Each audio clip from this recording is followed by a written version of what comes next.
하루 15분 성경 읽기 생명의 말씀사 현대인의 성경. 오늘은 제232일차로 고린도후서 12장부터 시작합니다. 고린도후서 12장. 하나님의 능력은 약한 데서. 자랑해서 이룰 것은 없으나 주님께서 보여주신 환상과 계시에 대해서는 내가 자랑하지 않을 수 없습니다. 나는 14년 전에 셋째 하늘에 이끌려갔습니다. 그때 실제로 내 몸이 올라간 것인지 아니면 내 영이 몸을 떠나 올라간 것인지 나는 모르지만 하나님은 아십니다. 나는 낙원으로 이끌려가서 도저히 표현할 수도 없고 또 누구에게도 알려서는 안 되는 말을 들었습니다. 이런 경험이야말로 큰 자랑거리가 되겠지만 나는 나의 약한 것만을 자랑하기로 했습니다. 내가 만일 자랑한다고 해도 나는 사실을 말할 것이므로 어리석은 사람이 되지 않을 것입니다. 그러나 사람들이 나에 대하여 보고 들은 것 이상으로 나를 평가할 것 같아서 자랑은 그만두겠습니다. 그리고 내가 받은 계시가 너무나 크고 놀라운 것이기 때문에 하나님은 내가 너무 교만해질까 봐 내 몸에 가시 같은 병을 주셨습니다. 이것은 내가 교만하지 않도록 나를 괴롭히는 사탄의 사자입니다. 나는 이 고통이 내게서 떠나게 해달라고 3번이나 주님께 기도하였습니다. 그러나 주님께서는 내 은혜가 너에게 충분하다. 내 능력은 약한 데서 완전해진다라고 말씀하셨습니다. 그러므로 나는 나의 약한 것을 더욱 기쁜 마음으로 자랑하여 그리스도의 능력이 나에게 머물러 있도록 하겠습니다. 그래서 나는 그리스도를 위해서 약해지고 모욕을 당하고 가난하며 핍박과 괴로움 받는 것을 기뻐하고 있습니다. 이것은 내가 약할 그때에 강해지기 때문입니다. 내가 자랑함으로 어리석은 사람이 되었으나 이것은 여러분이 그렇게 하도록 만든 것입니다. 나는 당연히 여러분에게 칭찬을 받았어야 했습니다. 내가 비록 보잘것없는 사람이라 하더라도 저 위대하다는 사도들보다 조금도 못하지 않습니다. 내가 여러분 가운데서 모든 것을 참고 놀라운 일과 여러 가지 기적을 행한 것이 바로 내가 참 사도라는 것을 보여주는 표인 것입니다. 내가 여러분에게 폐를 끼치지 않은 것을 제외하고 다른 교회에 비해 불공평하게 대한 것이 무엇입니까? 내가 여러분에게 부담을 주지 않은 이것이 잘못이라면 나를 용서해 주십시오. 바울의 3번째 방문. 나는 이제 3번째 여러분에게 갈 준비를 하고 있습니다. 그러나 내가 가도 여러분에게 짐이 되지는 않을 것입니다. 내가 원하는 것은 여러분의 재물이 아니라 바로 여러분 자신이기 때문입니다. 자녀가 부모를 위해 저축하는 것이 아니라 부모가 자녀를 위해 저축해야 합니다. 여러분의 영혼을 위해서라면 내가 가진 것뿐만 아니라 내 몸까지도 기꺼이 바치겠습니다. 내가 여러분을 이토록 사랑하고 있는데 여러분도 나를 그만큼 사랑해 줘야 하지 않겠습니까? 어쨌든 내가 여러분에게 짐을 지은 일이 없어도 간교하게 속임수로 여러분을 착취했다고 말하는 사람이 있습니다. 내가 누구를 보내서 여러분을 착취했습니까? 내가 디도를 권해서 다른 형제와 함께 여러분에게 보낸 일이 있는데 디도가 여러분을 착취했습니까? 그는 나와 같은 마음을 가지고 같은 길을 걸어온 사람입니다. 여러분은 아직도 우리가 변명을 하고 있는 줄로 생각하십니까? 우리는 그리스도의 사람으로서 하나님 앞에서 말하고 있습니다. 사랑하는 여러분, 우리가 행하는 이 모든 것은 여러분을 돕기 위한 것입니다. 내가 여러분에게 갈 때 서로 기대에 어긋나는 일이 생길까 염려됩니다. 다시 말하면 여러분 가운데 다툼과 시기와 분노와 당파 싸움과 비난과 험담과 교만과 소란이 있어서는 안 되겠다는 말입니다. 내가 여러분에게 다시 갈 때 하나님이 여러분 앞에서 나를 낮추실까 두렵습니다. 그리고 전에 죄를 지은 여러 사람들이 그들의 더러움과 음란과 방탕을 아직도 회개하지 않고 있다면 내가 그들 때문에 슬퍼하지 않을까 염려됩니다. 고린도후서 13장. 나는 이제 3번째 여러분에게 가려고 합니다. 모든 일은 두세 증인의 말을 들어서 확정될 것입니다. 내가 지금 여러분을 떠나 있으나 2번째 방문했을 때와 마찬가지로 전에 죄 지은 사람들과 그 밖의 모든 사람들에게 미리 경고해 둡니다. 내가 이번에 다시 가게 되면 범죄한 사람들을 절대로 용서하지 않을 것입니다. 여러분은 그리스도께서 나를 통해 말씀하신다는 증거를 요구하고 있습니다. 그분은 여러분을 다루실 때 약하시지 않고 오히려 여러분 가운데서 강한 능력을 나타내십니다. 그리스도께서는 약한 가운데서 십자가에 못 박히셨으나 하나님의 능력으로 지금도 살아계십니다. 그리스도를 믿는 우리도 역시 약하지만 하나님의 능력으로 그와 함께 살며 여러분의 문제를 처리할 것입니다. 자신을 살펴라. 여러분은 믿음으로 살고 있는지 스스로 살피고 시험해 보십시오. 여러분은 예수 그리스도께서 여러분 안에 계신다는 것을 모르십니까? 그렇지 않으면 여러분은 그 시험에 불합격한 사람입니다. 우리가 그 시험에 불합격하지 않았다는 것을 여러분이 알게 되리라고 나는 믿습니다. 이제 우리는 여러분이 악을 행하지 않게 해달라고 하나님께 기도하고 있습니다. 이것은 우리가 인정받은 사도임을 나타내기 위해서가 아니라 우리가 인정을 받지 못했을지라도 여러분이 옳은 일을 행하도록 하기 위해서입니다. 우리는 진리를 거슬러 아무것도 할 수 없고 오직 진리만을 위해서 일하고 있습니다. 우리가 약하더라도 여러분이 강하게 되면 우리는 기쁩니다. 그리고 우리는 여러분이 완전해지기를 기도하고 있습니다. 이런 이유로 내가 떠나 있으면서 이 편지를 씁니다. 그래서 내가 여러분에게로 가면 내가 받은 특권을 가지고 너무 가혹하게 여러분을 꾸짖지 않게 되기를 바라는 것입니다. 주님께서 내게 주신 이 특권은 여러분을 세우기 위한 것이지 무너뜨리기 위한 것이 아니기 때문입니다. 형제 여러분, 마지막으로 말합니다. 기뻐하십시오. 완전해지십시오. 내 권면을 받아들이고 한마음으로 사이좋게 지내십시오. 그러면 사랑과 평화의 하나님이 여러분과 함께 계실 것입니다. 여러분은 성도의 사랑으로 서로 인사를 나누십시오. 모든 성도들이 여러분에게 문안합니다. 주 예수 그리스도의 은혜와 하나님의 사랑과 성령님의 사귐이 여러분과 함께하기를 기도합니다. 갈라디아서 1장. 사람이 보냈거나 사람을 통해서 사도가 된 것이 아니라 예수 그리스도와 그분을 죽은 사람들 가운데서 다시 살리신 하나님 아버지를 통해서 사도가 된 나 바울과 그리고 나와 함께 있는 모든 형제들이 갈라디아 여러 교회들에게 우리 하나님 아버지와 주 예수 그리스도의 은혜와 평안이 함께하기를 기도합니다.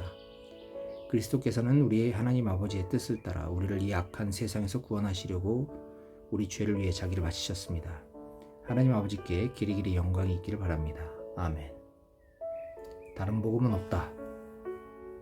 여러분이 그리스도의 은혜로 여러분을 부르신 하나님을 그처럼 쉽게 저버리고 다른 복음을 따르다니 정말 놀라지 않을 수 없습니다. 사실 다른 복음이란 있을 수가 없습니다. 다만 어떤 사람들이 여러분들을 혼란 가운데 빠뜨리고 그리스도의 복음을 변질시키려는 것에 지나지 않습니다. 우리뿐만 아니라 하늘에서 온 천사라도 우리가 여러분에게 전한 기쁜 소식 외에 다른 것을 전한다면 저주를 받을 것입니다. 우리가 전에 말한 대로 내가 다시 말하지만 누구든지 여러분이 이미 받은 기쁜 소식 외에 다른 것을 전하면 저주를 받을 것입니다. 내가 지금 사람에게 잘 보이려고 하는 줄 아십니까? 아닙니다. 내가 원하는 것은 하나님의 인정을 받는 일입니다. 내가 이제 와서 사람을 기쁘게 하겠습니까? 내가 아직도 사람을 기쁘게 하려고 한다면 나는 그리스도의 종이 아닙니다. 형제 여러분, 내가 여러분에게 알게 합니다만 내가 전한 기쁜 소식은 사람이 만들어낸 것이 아닙니다.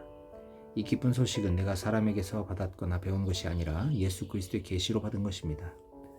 내가 전에 유대교회에 있을 때 한 일들을 여러분은 들어서 알 것입니다. 그때 나는 하나님의 교회를 몹시 박해하였고 아예 교회를 없애버리려고까지 했습니다. 나는 같은 나이 또래의 그 어떤 유대인들보다 유대교를 신봉하는 데 앞장섰으며 조상들의 전통을 지키는 데도 누구 못지않게 열심이었습니다. 그러나 내가 태어나기도 전에 나를 택하시고 은혜로 나를 부르신 하나님이 자기 아들을 나에게 나타내어 이방인들에게 그분에 대한 기쁜 소식을 전하게 하시기를 기뻐하셨을 때 나는 사람과 의논하지 않았으며 나보다 먼저 사도가 된 사람들을 만나려고 예루살렘으로도 가지도 않았고 곧바로 아라비아로 갔다가 다시 다마스커스로 돌아왔습니다. 그 후 나는 3년 만에 베드로를 만나러 예루살렘으로 가서 15일 동안 그와 함께 지냈습니다. 나는 거기서 주님의 형제 야고보 외에는 다른 사도를 만나지 못했습니다. 내가 지금 쓰고 있는 이것이 거짓말이 아니라는 것을 나는 하나님 앞에서 여러분에게 확실히 말할 수 있습니다. 그 후에 나는 시리아와 길리기아 지방으로 갔습니다. 그때까지만 해도 유대에 있는 교회들은 내 얼굴을 몰랐습니다. 그들은 전에 자기들을 괴롭히던 사람이 지금은 박해하던 그 믿음을 전한다는 말만 듣고 나 때문에 하나님께 영광을 돌렸습니다. 갈라디아서 2장. 바울과 다른 사도들. 그로부터 14년 후에 나는 바나바와 함께 디도를 데리고 다시 예루살렘으로 올라갔습니다. 나는 하나님의 계시를 받고 예루살렘에 올라가 내가 이방인들에게 전하는 기쁜 소식을 공식 석상에서 전하였고 지도자들에게는 개인적으로 설명했습니다. 이것은 내가 과거에 한 일과 현재 하는 일이 헛되지 않을까 염려해서였습니다. 나와 동행한 디도는 그리스 사람이었지만 억지로 할 일을 받으라고 강요하지 않았습니다. 내가 이렇게 한 것은 몰래 들어온 거짓 형제들 때문이었습니다. 그들은 몰래 들어와 그리스도 예수님 안에서 우리가 가진 자유를 엿보고 우리를 다시 율법의 종으로 삼으려고 했습니다. 그러나 우리는 여러분을 언제나 기쁜 소식의 진리 안에 있게 하려고 하는 시도 그들에게 굴복하지 않았습니다. 지도자들이라는 사람들은 나에게 아무것도 새로운 것을 제시해주지 못했습니다. 그들이 어떤 사람이건 간에 나와는 상관이 없습니다. 하나님은 사람의 겉모양을 보시지 않기 때문입니다. 그들은 베드로가 유대인들에게 기쁜 소식을 전하는 일을 맡은 것 같이 내가 이방인들에게 기쁜 소식을 전하는 것을 맡은 것을 보았습니다. 베드로에게 능력을 주어 그를 유대인의 사도로 삼으신 하나님이 나에게 능력을 주어 나를 이방인의 사도로 삼으신 것입니다. 그리고 기둥 같은 지도자로 알려진 야고보와 베드로와 요한도 하나님이 나에게 주신 은혜를 인정하고 나와 바나바에게 교제의 악수를 청해왔습니다. 그래서 우리는 이방인들에게 가서 기쁜 소식을 전하고 그들은 유대인들에게 가서 기쁜 소식을 전하기로 했습니다. 또 그들은 우리에게 가난한 사람들을 돌보라고 부탁했는데 그 일은 내가 전부터 열심히 해오던 일이었습니다. 그런데 베드로가 안디옥에 왔을 때 그가 잘못한 일이 있었으므로 나는 여러 사람 앞에서 그를 책망하였습니다. 그것은 그가 이방인과 함께 음식을 먹다가 야고보가 보낸 유대인 몇 사람이 들어오는 것을 보고 겁이 나서 나가버린 일이었습니다. 그러자 다른 유대인들도 안목은 체하며 밖으로 나갔고 바나바까지도 그들의 위선에 유혹을 받았습니다. 그래서 나는 그들이 기쁜 소식의 진리대로 바로 살지 않는 것을 보고 모든 사람 앞에서 베드로에게 유대인인 당신이 이방인처럼 살면서 어떻게 이방인에게는 유대인답게 살라고 할 수 있습니까? 하고 책망했습니다. 오직 믿음으로만 구원을 얻는다.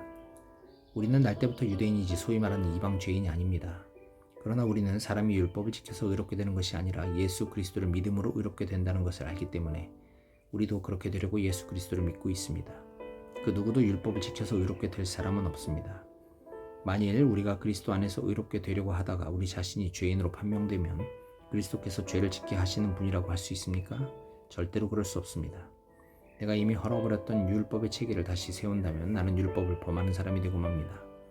나는 율법에 관한 한 율법 그 자체에 의해서 죽었습니다. 이것은 하나님을 위해 살기 위해서입니다. 내가 그리스도와 함께 십자가에 못 박혀 죽었으므로 이제는 내가 사는 것이 아니라 내 속에 그리스도께서 사시는 것입니다. 지금 나는 나를 사랑하시고 나를 위해 죽으신 하나님의 아들을 믿는 믿음으로 살고 있습니다. 나에게는 하나님의 은혜가 참으로 귀중합니다. 만일 율법을 지켜서 의롭게 된다면 그리스도께서 헛되이 죽으신 것이 되기 때문입니다. 갈라디아서 3장 율법은 사람을 구원하지 못함. 갈라디아 사람 여러분, 왜 그리 어리석습니까? 예수 그리스도께서 십자가에 못 박히신 것이 여러분의 눈앞에 생생한데 누가 여러분을 유혹하였습니까?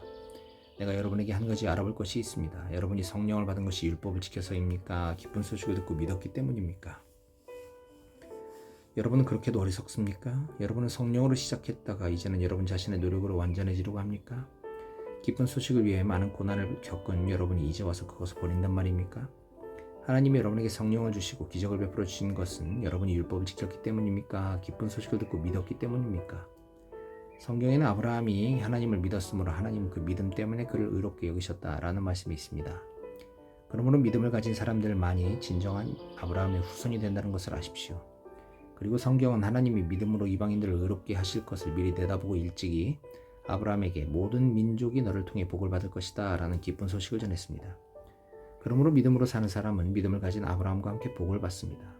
율법을 지켜서 구원받으려는 사람은 모두 저주 아래 있습니다. 그것은 율법책에 기록된 모든 것을 항상 지키지 않는 사람 누구든지 저주를 받을 것이다 라고 성경에 기록되어 있기 때문입니다. 그래서 하나님 앞에서는 아무도 율법으로는 의롭게 되지 못한다는 것이 분명합니다. 성경에도 의로운 사람은 믿음으로 살 것이다 라고 기록되어 있습니다. 율법은 믿음에 근거한 것이 아닙니다. 오히려 성경은 율법을 지키는 사람은 율법으로 살 것이다 라고 말합니다. 그리스도께서는 우리를 위해 십자가에 달려 저주를 받으심으로 우리를 율법의 저주에서 구해주셨습니다. 성경에도 나무에 달린 사람마다 저주를 받은 자입니다 라고 기록되어 있습니다. 이것은 그리스도 예수님 안에서 이방인들도 아브라함의 복을 받고 우리도 믿음으로 약속된 성령을 받도록 하기 위한 것입니다. 율법과 약속. 형제 여러분, 사람들끼리도 한 번 맺은 계약은 아무도 취소하거나 변경하지 못합니다.